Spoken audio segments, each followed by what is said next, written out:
Vamos a comenzar ahora entonces con el episodio número 3, porque hablando de los niños nos da cabida al siguiente episodio. Ujú.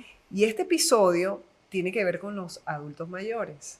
Nuestros adultos mayores en casa a veces los tenemos, que a veces es un problema que ellos se dejen llevar al médico y cuando van al médico que les caiga bien, de paso. Los Son dos adultos cosas mayores son diferentes. los nuevos niños.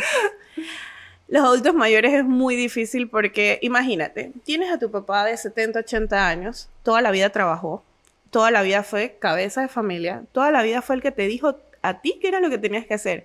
Y ahora de repente se voltea la tortilla y quieren venir a decirle qué comer, cuándo Total. tomarse los medicamentos. No, no puede salir. No, no podía cortar las plantas. No, no podía ver maíz. Entonces, obviamente es para ellos difícil hacer ese ajuste de que toda la vida yo he sido la persona autónoma que ha tomado mis decisiones y ahora quieren mis hijos venir a decirme hasta cuándo puedo ir al baño. Entonces, obviamente para ellos es un ajuste que hay que hacer y hay que hacerlo de forma de que ellos entiendan, no, papá, lo que pasa es que quiero apoyarte, quiero decirte. Entonces, a veces los hijos no tienen Es el un mejor poco tacto. complicado, es un poco Hay que complicado. tener el tacto y hay que saber cómo hablar con ellos para que no sientan que es que uno quiere quitarles su autonomía, sino que quiere más que todo apoyarlos. Entonces, eso es bien importante al momento de abordar un adulto mayor. Ahora, la diferenciación con el geriatra, Ujú. y que no se nos vayan a poner bravos los geriatras, ¿no? Para Porque, nada. pues, obviamente el papel que hace el médico familiar con un adulto mayor es diferente al geriatra, ¿cierto? El médico familiar nuevamente, al igual que con los niños, al igual que con los adultos, su enfoque es más que todo preventivo y en atención primaria. ¿Qué pasa mucho? A veces el geriatra ve al paciente hospitalizado, lo ve cuando tiene alguna descompensación de alguna de sus enfermedades.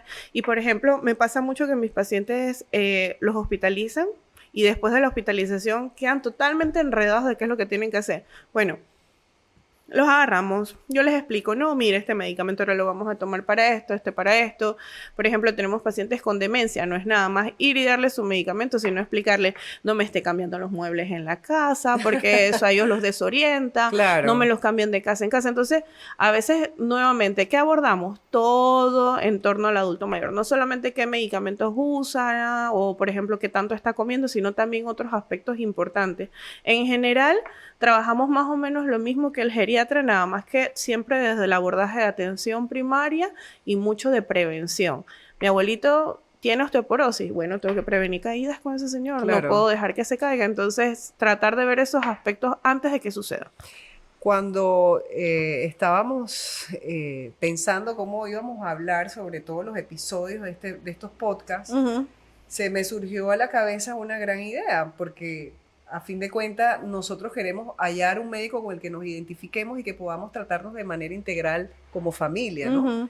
Porque para mí es mucho más complicado buscar una cita para mí, una cita para mi hijo, una cita para mi mamá. Claro. Ahora, ¿usted ha atendido dentro de la consulta a todo el grupo familiar? Sí, me ha tocado una en donde comencé con un hijo con discapacidad, después atendí a los dos papás, después atendí a la mamá de la señora de la pareja, entonces poco a poco ya me fui conociendo como todo el círculo familiar, entonces algunos aspectos que le afectaban al adulto mayor ya sabía por dónde venía acá, entonces sí es importante porque uno integra todo, entonces es bien Sí, claro, importante. claro, claro. Es importante a veces también saber, por ejemplo, tienes un hijo con discapacidad o tienes algún paciente psiquiátrico en la familia, ya yo sé por dónde viene el estrés, ya yo sé por dónde viene el aumento de las presiones arteriales del otro familiar. Entonces uno, cuando ve a todo el círculo familiar es más fácil entender Ya es algunas mucho más cosas. fácil, sí, ya es Sí, mucho más en verdad sí, fácil. es así. Igual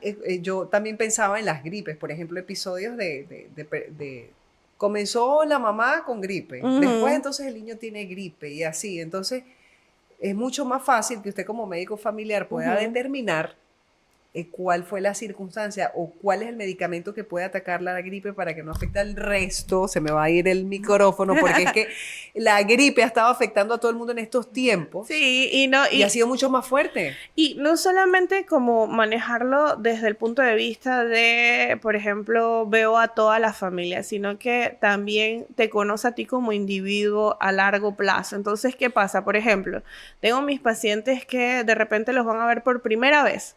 y por primera vez le miden la saturación de oxígeno. Son pacientes que sufren ya de los pulmones. Claro. Tienen la saturación en 92. Corren a ponerle oxígeno, corren a hacer...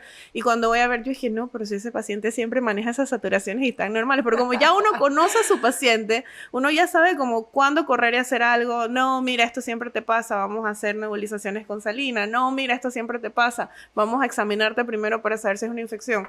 Entonces, cuando el médico familiar te conoce a largo plazo, ya también sabe en qué momento de verdad es necesaria una atención médica y cuándo es algo leve que puedes manejar en casa.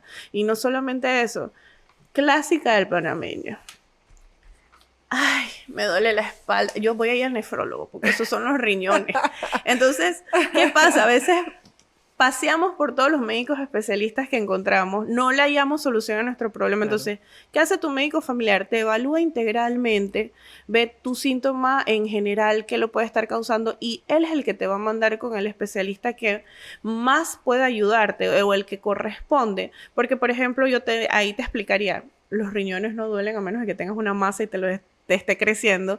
Entonces, ahí ya yo les hago entender, no, mira, esto parece que es algo muscular, todo esto, vamos a mandarte con medicina física y rehabilitación para que te haga ejercicios. O no, mira, esto tiene que verlo un ortopeda o un neurocirujano porque tus vértebras ya están. Entonces, siempre es mejor tener un médico de cabecera, bueno. Sí, y claro. él es el que te guía hacia dónde tienes que moverte y hacer. Los deriva a las Total. especialidades que Y solo hagan cuando es falta. necesario, no es que Y yo no- nada más te agarro y te envío siempre para donde hay especialistas. Si es Ok. algo que podemos manejar nosotros en la consulta, tampoco vamos a estar yendo donde especialistas, porque a veces tengo pacientes con hipertensión que quieren ir donde el cardiólogo y eso le quita un cupo a un paciente que tiene una Que sí cardiopatía tiene- y sí tiene que indicación. requiere, claro, Eso pasa por mucho supuesto. en atención institucional, entonces es importante tener a alguien que te organice y te dirija hacia dónde vas.